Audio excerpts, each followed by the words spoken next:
The protest Tuesday night began as a mobile caravan traveling from Waterfront Park to St. Matthews. LMPD says they were forced to intervene when some of the driving became aggressive and reckless. WLKY Chopper HD captured some of those moments from the air.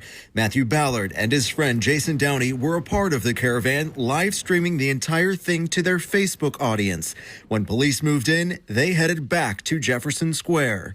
Before we were going to part for the day, we decided that we would check out, just see what's going on. Protesters quickly became upset after they say police towed a woman's van while she was just loading up the remaining supplies from the day. And she was in the process of loading the stuff at 11 p.m. at the time of the park closing. And they stated that they were doing this because it was a public safety issue. Upset protesters began dumping trash into the street, and police in riot gear moved in a short time later.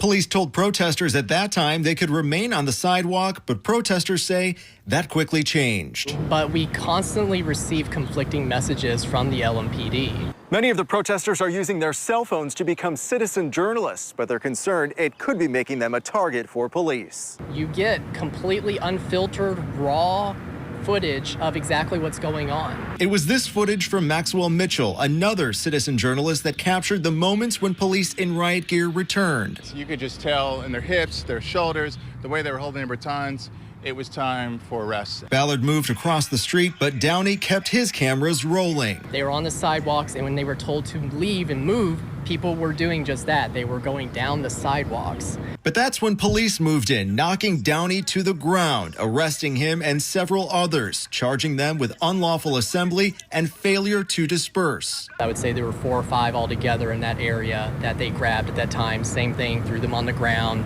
zip ties, the whole thing. Mitchell got away, but he feels if he stayed, he might have been arrested too. Do I feel like streamers are being targeted, media is being targeted?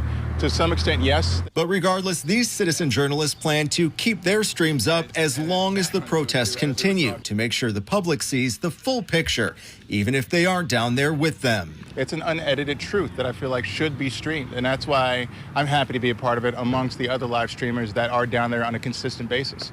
It's very important.